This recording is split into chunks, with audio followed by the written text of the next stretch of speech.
هلا مرحبا في محفل الكرم عنوان، هلا باسم بنت الشيخ واخت الكبارية، هلا بكل من لبى وجانا من الخلان، على قبالهم نكسر من العود وقياه.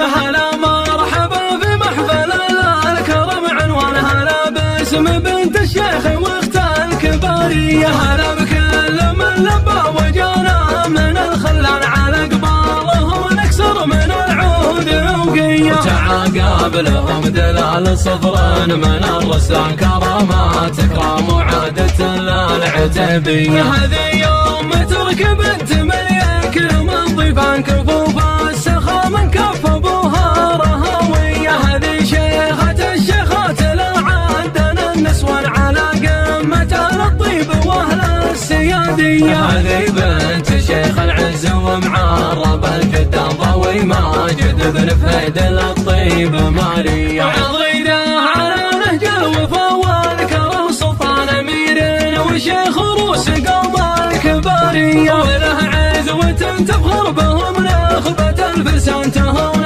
الصعايب قدمهم وتصير عادية. وذليلها الفرحة بتركي عظيمة شان، حفيدة الشيوخ اللي ينام اسطوارية. كريمة وشجاع يلبس من الفخر تيجان، على تربية شيخ فعوله بالطولية. كحلان يا ابن بدر وابوك كحلان، خوانك هلا الضلا واهل الفروسية. عسى العز تاج تلبسونا دهر وزمان، عسى راحكم تبقى على العز مبنية. هلا مرحبا في محفل الكرم عنوان، هلا باسم بنت الشيخ واخت الكبارية، هلا بكل من لبى وجانا من الخلان، على قبالهم نكسر من العود وقياه. وتعاقب لهم دلال صفر من الرسلان، كرامات اكرام وعادة للعتيبية. هذه يوم تركب بنت من يكرم الضيفان، كفوف